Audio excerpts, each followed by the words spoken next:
Hoje com o pastor Joseph Prince. Deus fez o homem do pó da terra e depois soprou sobre o homem, e o homem se tornou então um ser vivo. Amém? Aquela foi a parte dele. O corpo veio do chão, do pó, e quando morremos, o pó volta ao pó. Mas o verdadeiro ser, aquilo que Deus soprou dentro daquela casca, amém? Deus soprou sobre o homem, ele se tornou um ser vivo que ama, um ser que está vivo, chamado ser humano. Amém? Essa vida veio de Deus. E essa vida, porque é parte de Deus, não pode morrer. Então deve ser colocada em algum lugar, seja o céu ou o inferno. Mas não é da vontade de Deus que o homem vá para o inferno. Jesus falou isso, que o inferno foi preparado para o diabo e os seus anjos. E o drama continua. O homem pecou. Deus então contemplou toda aquela história. E ele abandonou o homem? Não, ele ainda amava o homem. E a Bíblia mostra que Deus foi o primeiro a oferecer um sacrifício. Deus matou um animal, era provavelmente um cordeiro, e cobriu ambos Adão e Eva com roupas de pelo, cheios de sangue, mostrando que sem derramamento de sangue não há remissão de pecados. Tem que ser um sangue inocente para limpar os pecados. Amém. E olha o que Deus disse para a serpente, para Satanás. E amigo, se você sair daqui e esquecer tudo mais, não se esqueça disso. Amém? Esta é a primeira profecia da Bíblia. Diga para alguém, você sabe qual é a primeira profecia? Você não sabe? Eu sei. Você vai saber. A primeira profecia da Bíblia é o que Deus falou a Satanás. Deus disse, e porém inimizade entre ti e a mulher, e entre a tua semente, falando a Satanás, ele disse, colocarei inimizade entre a tua semente e a sua semente. Esta te ferirá, o em hebraico esmagará a cabeça, e tu lhe ferirás o calcanhar. A morte de Jesus na cruz esmagou a cabeça de Satanás. E Satanás feriu seu calcanhar. Qual melhor, a cabeça ou o calcanhar? É lógico, a cabeça. Você já era? Estragou totalmente a cabeça? Então já era. Jesus esmagou Satanás na cruz, mas teve que morrer. Ferir o calcanhar. Ele também foi ferido. No processo. Amém? Ele teve que morrer pelos pecados. Para Deus criar, ele só falou, mas para Deus redimir, teve que sangrar. Era o único jeito de salvar o homem. A outra alternativa era eliminar o homem. Mas ele não quis fazer isso, ele ama você e eu muito. Então a Bíblia nos mostra que a primeira profecia foi Deus falando a Satanás, colocarei inimizade entre a tua semente e a sua semente. Deus já estava falando do nascimento virginal. Olha, sua semente. Uma mulher não tem semente. O homem tem semente. A mulher tem óvulos. Quando a semente se encontra com o óvulo, tem vida. Mas Deus aqui diz, tua semente, Satanás, e sua semente. Então a guerra por todas as gerações foi proclamada logo ali que seria de uma virgem. Porque a mulher não tem semente, então de uma virgem nasceria o esmagador de cabeça, o destruidor da serpente, o remidor do homem. Seu nome é Jesus. Deus profetizou a primeira profecia da Bíblia. Quando isso aconteceu, Adão e Eva conceberam então Caim e Abel, seus dois filhos, certo? E Satanás não é onisciente, Satanás provavelmente pensou a semente é o filho dela, então deve ser um deles. Eu vou ver quem é, e a Bíblia nos diz que Caim e Abel levaram ofertas ao Senhor. Um deles, Abel, trouxe uma oferta de cordeiro e matou o cordeiro. Faziam assim naquela época. Levavam um cordeiro a Deus e, porque você sabia que tinha pecado. Depois de levar o cordeiro por causa do pecado, colocaria as mãos sobre o cordeiro e, colocando as mãos sobre ele, você se identifica com o cordeiro, o pecado ia para ele. E o cordeiro inocente agora se tornou responsável porque você colocou as mãos sobre ele, ele se torna responsável pelo seu pecado. E o cordeiro era morto. O cordeiro era julgado. Mas era o seu julgamento. É a sua morte que o cordeiro sofreu. E você sai dali com a inocência do cordeiro sobre você, com a vida do cordeiro em você, com o favor de Deus sobre a sua vida. Você entendeu isso? Essa é a história de Israel com todos os seus sacrifícios, é sobre isso.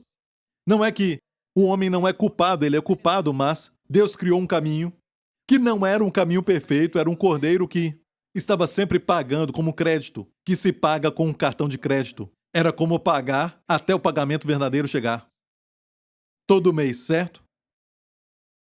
É a mesma coisa. Satanás observou os dois filhos de Adão e Eva.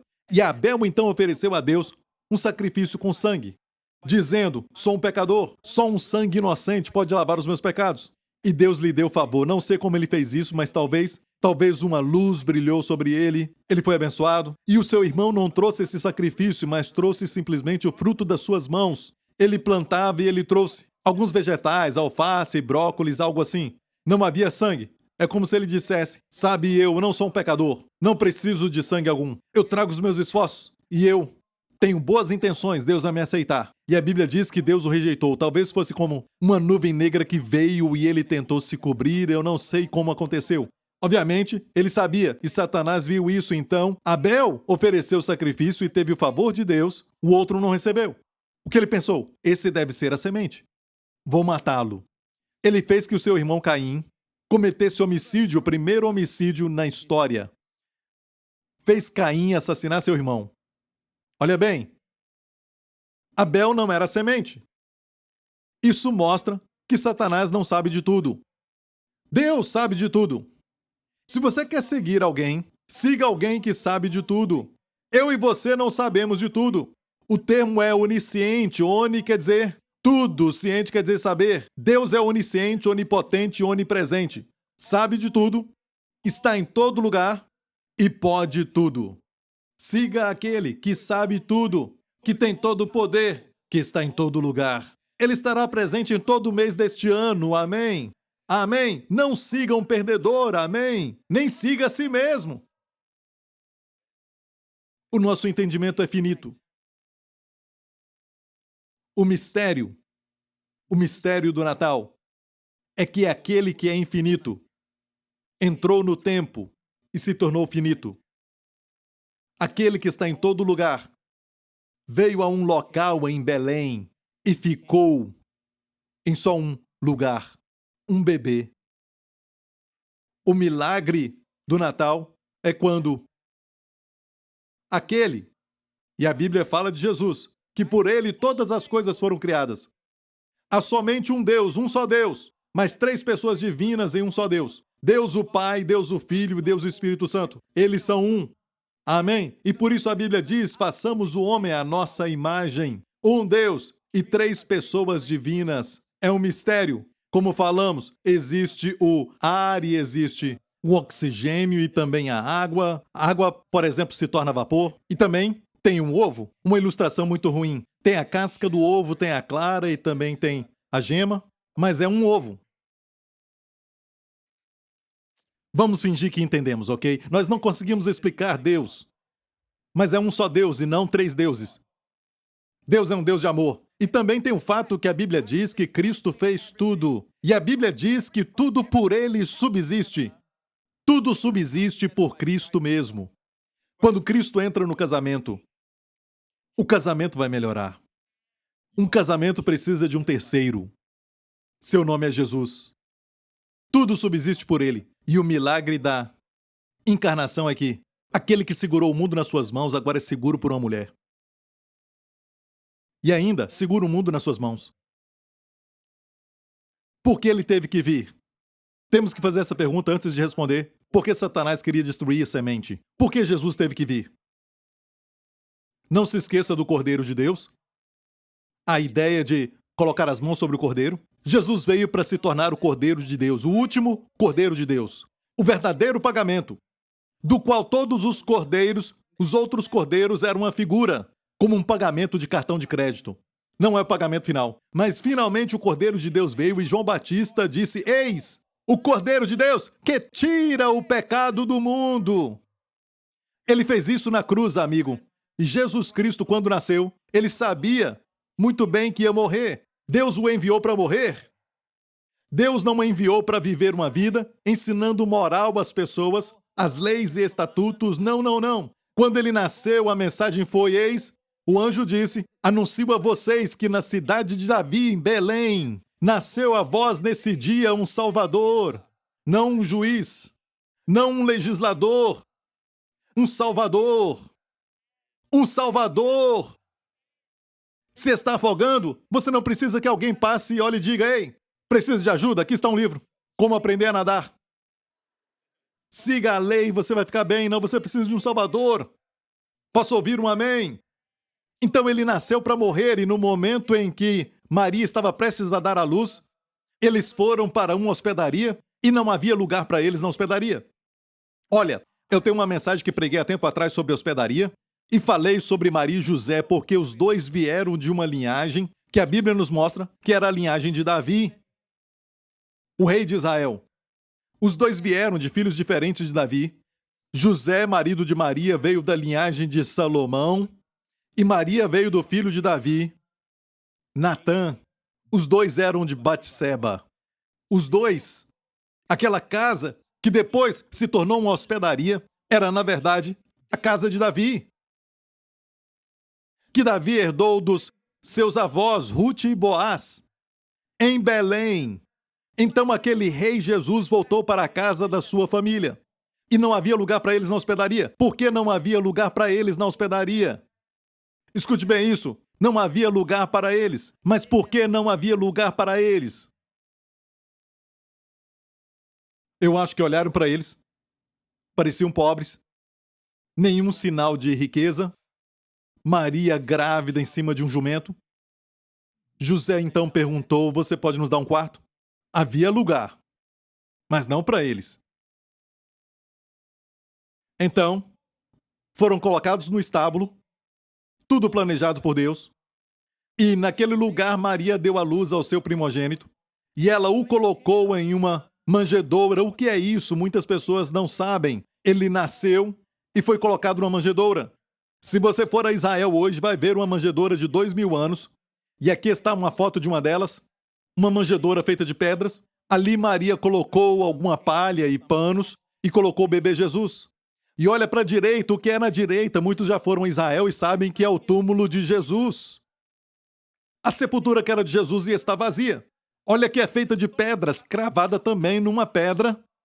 Então o fato que a figura ali de um bebê numa manjedoura de pedra está falando que ele nasceu para morrer. Se for a Israel, vai ver a sepultura vazia. Perceba que do lado direito foi feito um corte maior. Porque quando Jesus foi enterrado aqui, eles fizeram esse buraco maior porque foi algo de última hora. Ele era maior do que essa sepultura. Sabemos a história, essa sepultura era de um homem rico chamado José de Arimateia, que seguia Jesus e deu sua sepultura para Jesus. E Jesus era muito mais alto do que ele. Se você for a Israel nas sepulturas, você vai ver que eles não cortam deste lado direito das sepulturas. Foi algo de última hora por causa da altura de Jesus. Do ventre virgem para a sepultura virgem, onde ninguém tinha entrado. Ele nasceu para morrer. Por quê? Por causa do nosso pecado. E finalmente, quando Jesus se tornou Cordeiro de Deus na cruz, naquela cruz ele carregou os seus pecados e os meus pecados, o seu julgamento e o meu julgamento. Todos eles, porque Deus vive fora do tempo. Deus vê o seu pecado no começo até o final. E ele pegou todos os seus pecados, nada escapa ao seu olhar. Deus não pode ignorar os pecados, mas pode perdoá-los. Ele pegou os seus pecados e colocou em Jesus Cristo. E Deus puniu a Jesus. E Jesus olhou para cima. Aquele que não conheceu o pecado se tornou pecado com os seus pecados e os meus pecados. E derramou o seu sangue. Aquele sangue que Deus disse que sem derramamento de sangue não há remissão de pecados. Aquele sangue era sangue santo. Aquele sangue era santo imaculado. Aquele sangue era sangue de rei, que veio do trono de Davi. Aquele sangue era sangue divino. E você foi limpo por nada menos do que o sangue de Jesus, dos seus pecados. E quando Deus olha para você, ele não vê pecados na sua vida. Foram lavados pelo sangue de Jesus. Não que você não peque. Você não perdeu a capacidade de pecar. Mas Deus não vê o pecado quando você crê em Jesus Cristo, porque o seu sangue nos lava de todo o pecado. Mais alvo do que a neve. Alguns acabaram de chegar de lugares com neve. O que é mais alvo do que a neve? Quando neva, temos que colocar óculos escuros. Você é mais alvo do que a neve. Então Satanás tinha um plano para impedir que Jesus morresse na cruz. Era o seu plano. Ele tinha que impedir a semente da mulher de vir, Mas ele não sabia quem era porque Satanás não é onisciente. Ele viu Caim matar Abel, ficou feliz, mas depois descobriu que Abel não era a semente. E durante centenas de anos, a terra então ficou muito populada. Os homens fazendo todo tipo de mal. E a Bíblia diz que um terço dos anjos que caíram com Satanás, eles corromperam a semente da mulher. Porque se a semente não for totalmente humana, não pode ser a semente. E essa é a história do dilúvio de Noé. Porque Deus inundou a terra com a água, essa é a razão. A Bíblia diz que esses anjos caídos, que eles existem, eu falei que eles caíram, eles se tornaram demônios, assumiram a forma humana. Anjos, até os anjos de Deus, podem assumir a forma humana e ficar no nosso meio. Talvez você já viu um anjo e nem sabe. Existem anjos que eu acho que eu já conheci. Talvez um está sentado ao seu lado e você não sabe. A Bíblia diz que devemos ser hospitaleiros porque podemos hospedar anjos sem saber. Assumem a forma humana. E esses anjos caídos assumiram a forma humana e vieram à terra e coabitaram com as mulheres da terra. Os seus descendentes são gigantes. Alto, grande, imensos, gigantes. Algumas das mitologias gregas que nós vemos, o ciclope com um olho só, essas criaturas assim, você ri e tudo mais, mas na verdade, essas histórias são baseadas em algo que falaram durante muitas gerações, o pai passa para o filho e assim por diante se segue. Fica distorcido assim, é lógico, mas no fundo tem uma verdade. A Bíblia diz que esses gigantes eram descendentes de anjos que caíram e mulheres. E depois de centenas de anos, a terra toda ficou cheia deles. Satanás se alegrou porque pensou que conseguiria impedir a semente da mulher de chegar, o que esmagaria sua cabeça, porque ele tinha que ser um ser humano, somente humano. E olha bem, isso explica o que muitos canais mostram nos documentários sobre quem criou o Stonehenge. Algumas dessas pedras são tão grandes que não sabem como alguém moveu. E já encontraram sepulturas que são tão grandes para humanos. Encontraram uma em Israel, e eu fui ver isso com os meus pastores, certo? Nós, alguns anos atrás, fomos ver esse lugar chamado Domain. Está cheio de sepulturas, de gigantes. E a Bíblia diz que naqueles dias, os gigantes viviam no norte, Baixã, que é naquela área onde estivemos. As sepulturas eram grandes porque eram um meio feito de homem. Não fica olhando para o lado. Qualquer semelhança é pura coincidência. Certo? Confia em mim, pastor Gabriel é humano. 100%. Certo? Então, fomos lá e tiramos uma foto. Aqui estou eu, em uma sepultura. Do lado, perto da minha mão direita, é onde a cabeça ficava. Do outro lado, a perna. Era uma sepultura que foi feita nas rochas.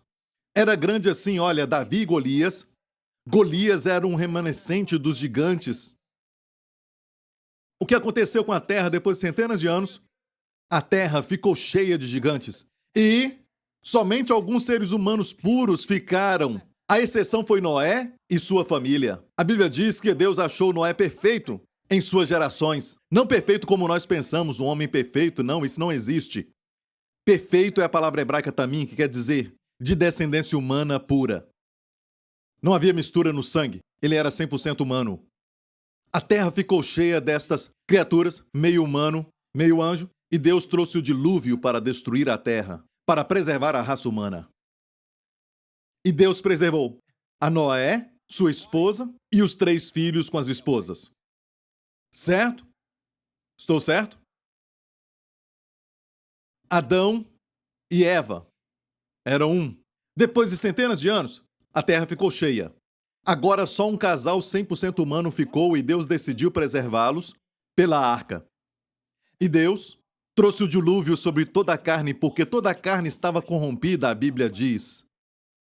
O objetivo era preservar o homem. Depois do dilúvio, Noé ficou com seus 3 filhos, Sem, Cão e Jafé. Desses 3 filhos, a terra ficou cheia de novo.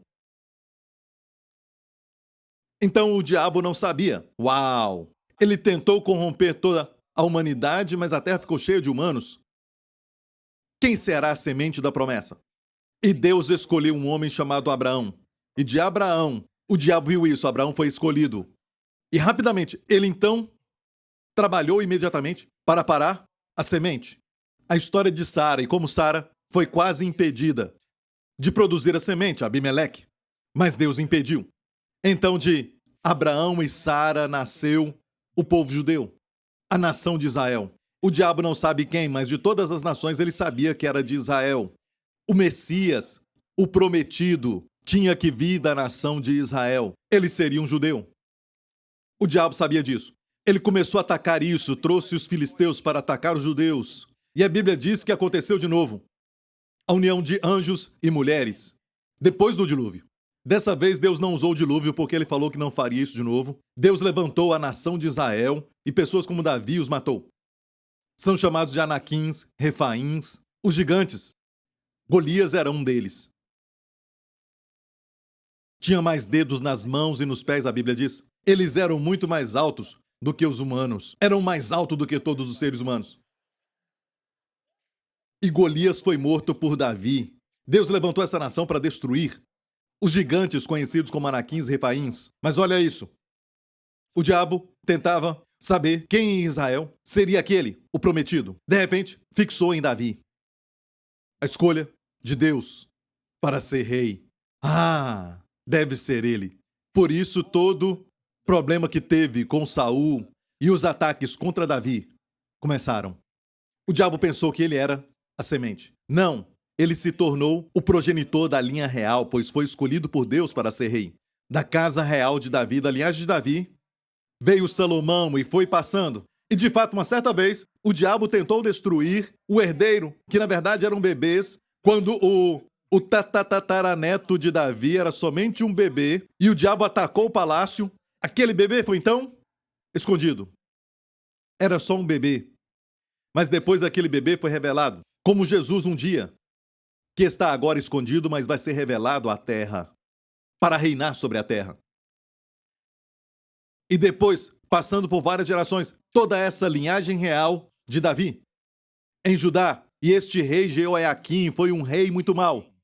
Mesmo sendo da linhagem de Davi, ele era um homem mau. Ele praticou sacrifício de crianças, por exemplo, no vale de Inã. Se for a Israel, visite esse vale, perto de Jerusalém. É deste lugar que vem a palavra inferno.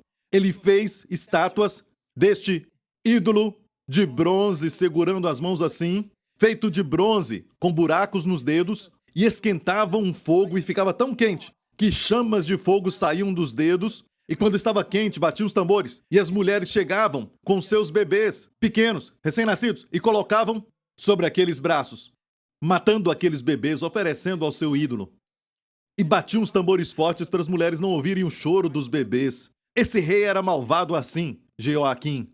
E Deus falou pelo profeta Jeremias, diga assim, certo? Foi isso que eu pedi, toda esta maldade que estão fazendo. Nunca entrou no meu coração, Deus disse a Jeremias.